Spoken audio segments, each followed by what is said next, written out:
Hai anak-anak, kembali lagi bersama Ibu Juli. Nah, hari ini kita akan belajar soal-soal yaitu soal IPS. Pelajaran apa Ibu Guru? Materinya yaitu tentang hubungan sumber daya alam dengan kegiatan ekonomi. Nah, anak-anak bisa buka bukunya halaman 205. Tapi buat yang tidak punya bukunya, anak-anak tidak usah sedih. Ibu akan kasih soal bukunya di sini. Nah, ini dia soalnya. Halaman 205. Nah, coba kita bahas satu-satu ya anak-anak. Kita mulai dari soal nomor 1.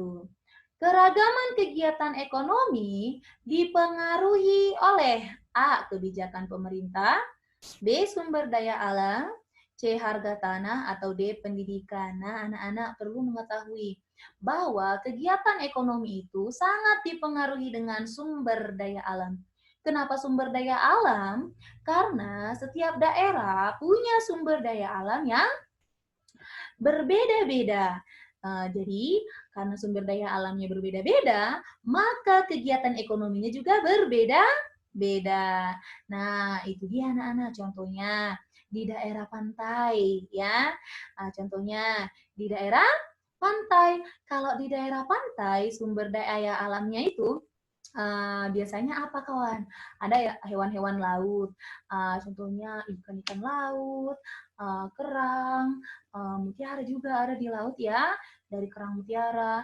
Nah, mereka ini kebanyakan kegiatan ekonomi yang di sana pun berhubungan dengan sumber daya alam itu. Apa? Yaitu mayoritas atau kebanyakan adalah nelayan. Begitu juga dengan di daerah pegunungan. Karena daerah pegunungan itu sumber daya alam di sana kebanyakan adalah contohnya pohon-pohon, maka kegiatan ekonomi yang ada di sana apa, anak-anak? Yaitu kegiatan ekonomi yang memanfaatkan pohon. Apa contohnya? Kegiatan ekonomi yang memanfaatkan pohon.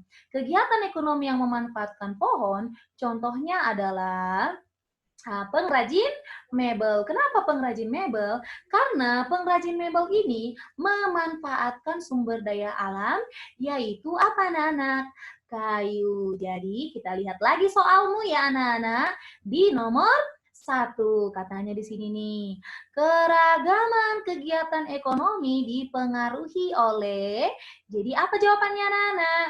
Jawabannya adalah sumber daya alam. Nah, kita lihat nih soal nomor 2. Tambak ikan termasuk salah satu kegiatan ekonomi di wilayah. Nah, anak-anak, tambak ikan itu apa, Ibu Guru? Tambak ikan itu adalah tempat membudidayakan ikan. Jadi tempat membudidayakan ikan biasanya di daerah mana? Apakah di gunung, di daratan, di perairan, atau hutan? Ya, jawabannya adalah perairan. Kenapa di perairan? Karena gunung, darat, dan hutan itu adalah daerah darat. Di mana di darat ikan tidak hidup. Ikan harus hidup di daerah air, walaupun dia dalam bentuk tambak atau kolam. Nah, anak-anak, sekarang nomor 3. Contoh kegiatan ekonomi di daerah daratan adalah, kita lihat, menjaring ikan, B. menambak ikan, C. menanam jagung, D. memancing udang. Nah, kalau yang namanya ikan-ikan ini menjaring ikan, ikan di mana hidupnya? Di air, berarti ini salah. Menambah ikan artinya ikan dipelihara, dibudidayakan di kolam-kolam, berarti ini juga di daerah perairan ya, di air. Salah. Menanam jagung, ya, jagung di daerah daratan. Coba memancing udang, ya udang juga ini kawan salah ya karena udang itu hidup di air. Berarti apa jawaban yang benar anak-anak? Jawabannya adalah C. Contoh kegiatan ekonomi di daratan adalah menanam jagung. Sekarang nomor 4. Kegiatan ekonomi yang dilakukan di daratan adalah masih kita bicara tentang darat ya. Nah, sekarang katanya contoh kegiatan ekonomi di daratan. Apa ya kira-kira kegiatan ekonomi di daratan? Nah, kegiatan ekonomi di darat itu apa ya? A. Menanam rumput laut. B. Menambang emas. C. mencari mutiara atau D menjaring ikan. Nah, anak-anak kita lihat salah satu ya, memanen rumput laut. Rumput laut itu dibudidayakan di perairan, yaitu di laut. Berarti tetot. Menambang emas, ya ini bisa jadi ya. Sekarang mencari mutiara. Mutiara juga ada di laut, dihasilkan dari kerang mutiara.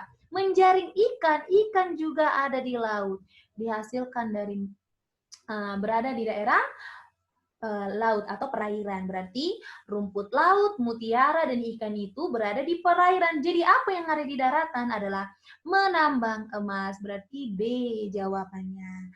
Nah, itu dia anak-anak. Sekarang kita lanjut nomor 5 dan nomor 6 ya. Mata pencaharian di pedesaan umumnya di bidang, nah anak-anak, kalau anak-anak jalan-jalan ke desa biasanya di sana anak-anak kebanyakan melihat penduduknya bekerja sebagai apa anak-anak? Ya, kebanyakan bekerja sebagai petani. Ya, jadi kebanyakan penduduknya bekerja sebagai petani. Kenapa tidak bekerja di bidang jasa, pedagang, dan industri? Pekerja di bidang jasa, pedagang, dan industri ini anak-anak, ini adalah pekerjaan-pekerjaan di daerah perkotaan. Kenapa? Kalau pekerjaan di bidang jasa ini itu mereka-mereka yang bekerja dengan menggunakan pikirannya dan tenaganya.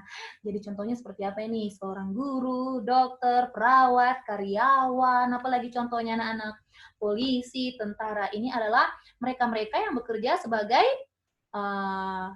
di bidang jasa. Sekarang perdagangan. Nah, ini daerah-daerah perdagangan ini adalah biasanya ini juga di kota-kota ya.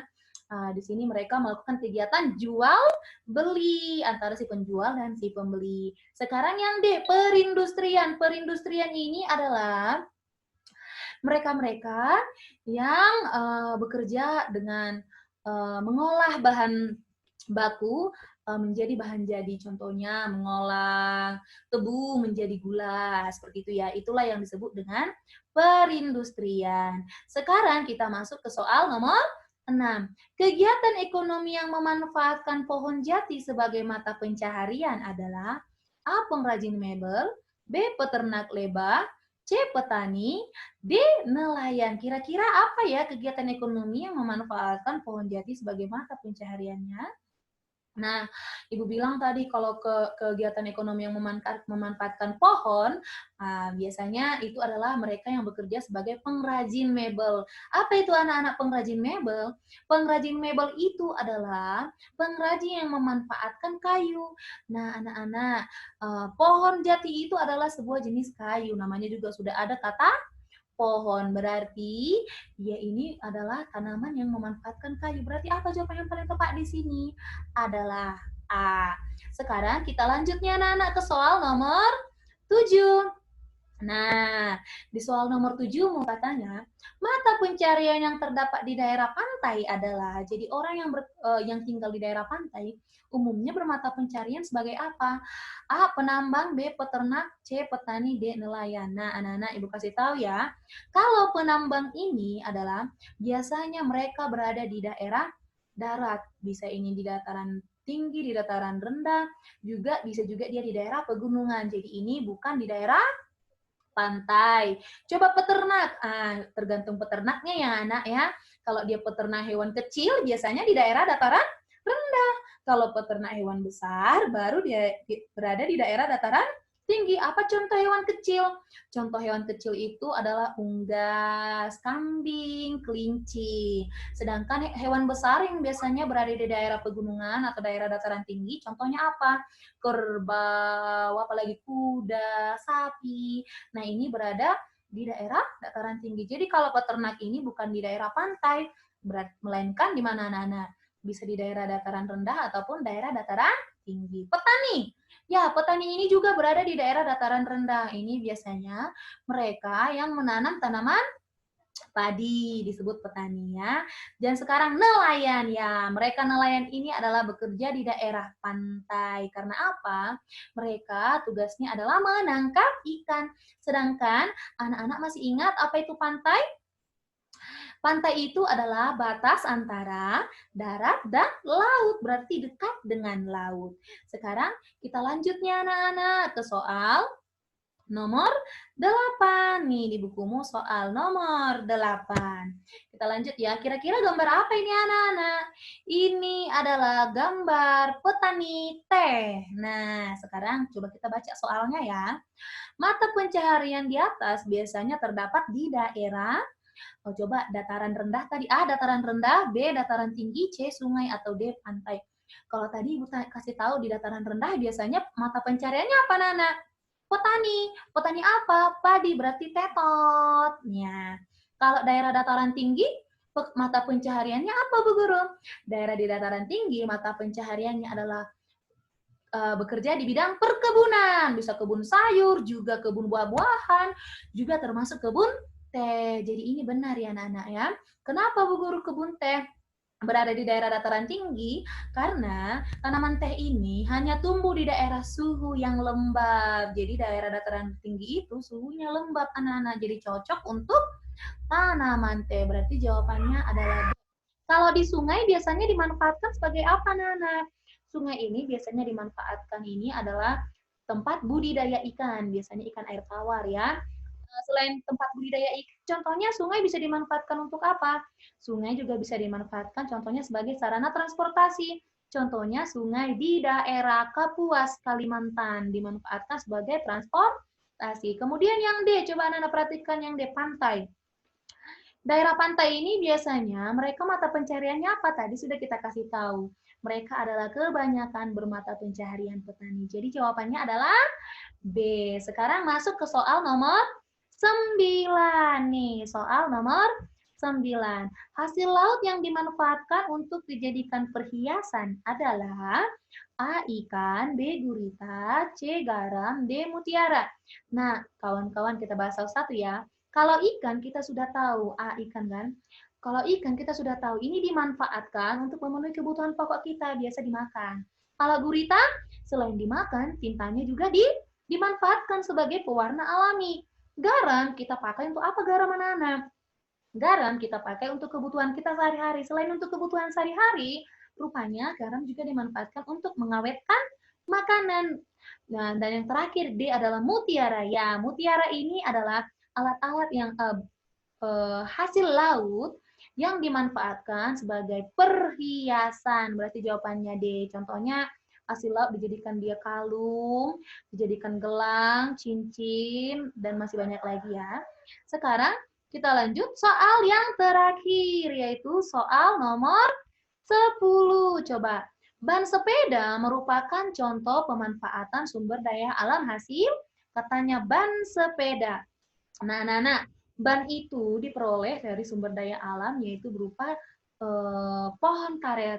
Pohon karet akan menghasilkan yang namanya getah karet. Getah karet inilah kawan kemudian diolah menjadi ban sepeda, diolah dan melalui proses yang panjang menjadi sebuah ban sepeda. Nah, jadi anak-anak, ban sepeda ini merupakan contoh pemanfaatan sumber daya alam hasil apa? Pohon karet itu dihasilkan dari perkebunan, bukan peternakan, bukan pertanian dan laut. Jadi pohon karet itu dihasilkan dari perkebunan ya anak-anak ya. Karena dia adalah sebuah pohon hidupnya biasanya di daerah dataran rendah, dataran rendah atau dataran tinggi anak-anak? Daerah dataran tinggi. Nah, anak-anak, itu dia kawan pelajaran kita sehari ini. Nanti Ibu Juli akan buat pertanyaan-pertanyaan ya di bawah, Ibu kirim ke anak-anak. Tapi anak-anak jangan lupa tulis jawabannya dan kirimkan ke Ibu Guru ya. Nah, anak-anak, sekian dulu pelajaran Ibu Guru hari ini. Semangat anak-anak!